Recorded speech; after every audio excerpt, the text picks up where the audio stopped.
How's it going, guys? Welcome back to another video. In this one I want to talk to you about this here China doll plant, or Radermachera sinica, or Sinica, something like that. We'll call it a China doll plant.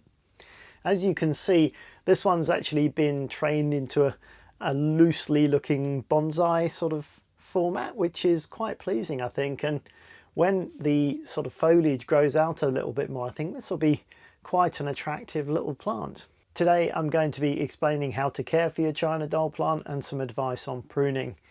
They are pretty easy to look after, I think, but they do have some very specific requirements, so be sure to hang around all the way to the end, because there is one tip that I'm going to give you that could have a massive difference, and if you miss it, could spell the end for your China doll plant, so stick around. So I bought this plant recently from my local supermarket or grocery store if you're in the US, and it just caught my eye. I thought it was a pretty looking plant. Well, all right, I've got to be honest. What really attracted me was this pot. I thought it was really nice, and it actually goes well with the decor in my office. So I'm embarrassed to say the pot caught my eye first, and it does go very well in my office, so I'm pleased about that. But I'm also pleased with the plant because I've enjoyed finding out all about them. I wasn't familiar with the China doll plant, so I've enjoyed learning all about it, and I'm looking forward to getting it into more of a bonsai look and you know, looking after it. So the China doll plant is native to the subtropical mountain regions of southern China. In its native habitat, it can reach up to 30 meters tall and 1 meter across. And if you're in the US, in Imperial, that's really, really big.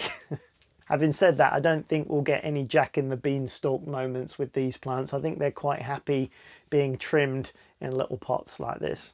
So as for the light requirements, they do enjoy plenty of indirect sun. So if you can find a spot away from the direct sunlight, they will be happiest in a sunny location. As for the watering, pretty standard really. Water well when you do water them, but then give them some time to dry out a little bit in between watering. Being a subtropical species, the main issue is leaving them sat in water for too long because the roots will rot out. So give them time to use the water that you've given them. Test the top of the pot. When the top inch or so dries out, then you can water them again, but it is important to give them that time to use the water you give them, or you can get some issue with root rot. So heat is pretty standard indoor temperature as well, so 70 degrees Fahrenheit or 21 degrees Celsius. Indoor temperature is going to be fine anywhere in that region, plus or minus a bit. It's going to be fine, just don't let it dip below, say, 15 degrees or what's that, 60-ish Celsius. Don't let them get too cold, but otherwise I think they're going to be perfectly happy in normal home environments. Now, when it comes to repotting, here's the thing you really have to pay attention to. You really don't need to repot this plant, not for a very long time. They're quite happy to be root restricted. In fact, they'll thrive on it. So there's really no need to be repotting these plants until it literally is trying to climb out of the pot. The reason being is they don't like change too much. They're quite fussy about their environment. So when you found a spot for it where it's happy, it's best to try and leave it there, because any sort of change is going to sulk and potentially drop leaves and generally not be happy. And when that happens, that's when they're most susceptible to stress and therefore then disease, and then you could potentially lose the plant. So if you repot this, you do really risk stressing out the plant, and it could easily drop all its leaves. And a lot of people, when seeing this, think they've just killed the plant, throw it away.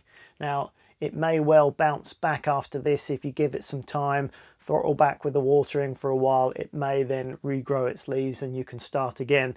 But yeah, it really doesn't like too much disturbance, so it won't need repotting for some time, probably 5 years, 10 years, something like that, until there's no real soil left in the pot and it's just mainly root, solid root. Then you might want to maybe look at putting it into a bigger pot. But if you do so, try and do it as carefully as possible with as little as disturbance in the growing season as well, because these are quite susceptible to stress, and therefore you're going to risk killing it. So find a good place for it. If it's happy, then leave it be and enjoy it, because I think it is a cracking looking plant. So a few notes on pruning then. Now this is a slightly different China doll plant. A lot of them you will find in a much more bushy format. This has been specifically trained in like a bonsai format, which is pretty cool, but a lot of them have much longer branches coming from the base and look more like a bush, and will have branches that spread out quite long, and the internodal distance will get longer the longer the branches are. That's just a posh name for the distance in between the leaves. So the longer the branches get, the longer the distance between the leaves get, and so they can get quite leggy, especially if they're searching for the light. And if you haven't got a particularly good area of light, then they will get longer and longer searching for a decent quality of light. So if they're looking a bit peaky and the branches are getting really long and the distance between the leaves are getting really long, then it might be it's looking for more light. So something to think about. And these sort of branches like this, it's now starting to sort of put some growth on now, which is great, if you can see that.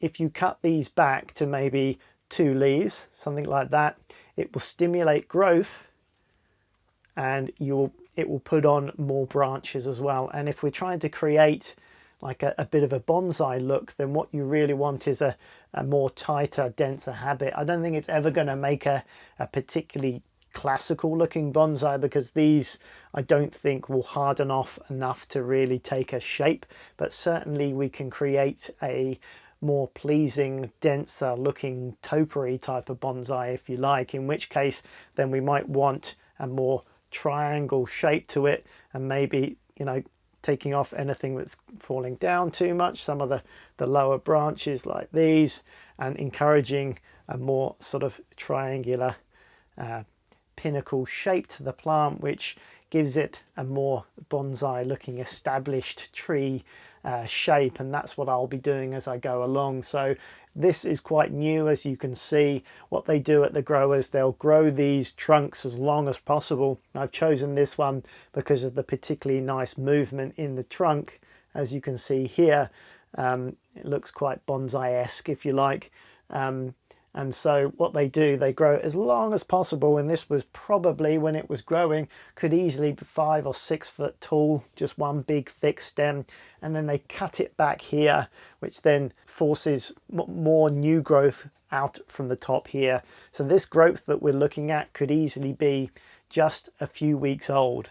What we need to do here is let it establish for a bit longer, and then I will be cutting these back, which will stimulate more smaller branches and smaller leaves. If you can see that, there we go, we've got smaller leaves coming out from the base there, and as you cut them back you will stimulate more branches and more leaves to grow.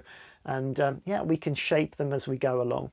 Now if you just want a big bushy plant and you're a fan of that sort of look, then just leave it to do its own thing, that's fine. If you want to create a more interesting compact look, then pruning it back as they get longer will keep it more compact and more dense. And that goes for a lot of plants really. The longer the branches get, if you bring them back to a few leaves, then that will stimulate it to be more compact and more bushy.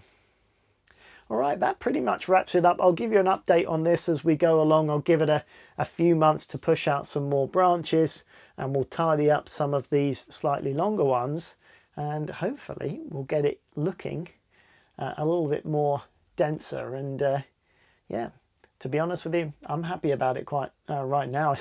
It's a nice colour pot. It looks good in my office, and yeah, I'm going to enjoy watching it grow, and yeah, giving it a bit of care and pruning as we go along. But that's it for this one. I think it pretty much covers everything. Pretty standard requirements, just that one note about the repotting. Try and avoid that if you can. It's going to be quite happy in whatever pot it's in. You could put like an overpot like this one. There is a nursery pot in here, so if it came in a nursery pot, you could put a nicer looking one over the top of it to make it look a bit nicer. But try and avoid the repotting if you can, to avoid the stress. Other than that, it's going to be quite a straightforward plant to look after. I hope you enjoy it if you have one. If you don't and you'd like to give one a go, I'll put a link down in the description. There's always a link for any of the plants that I'm talking about in the description. you should be able to click through and grab one for yourself. All right, guys, thanks for watching. Please give it a thumbs up if you found it useful. Subscribe if you're new around here. I'd love to see you here again. And until next time, take care, and I'll catch you again soon.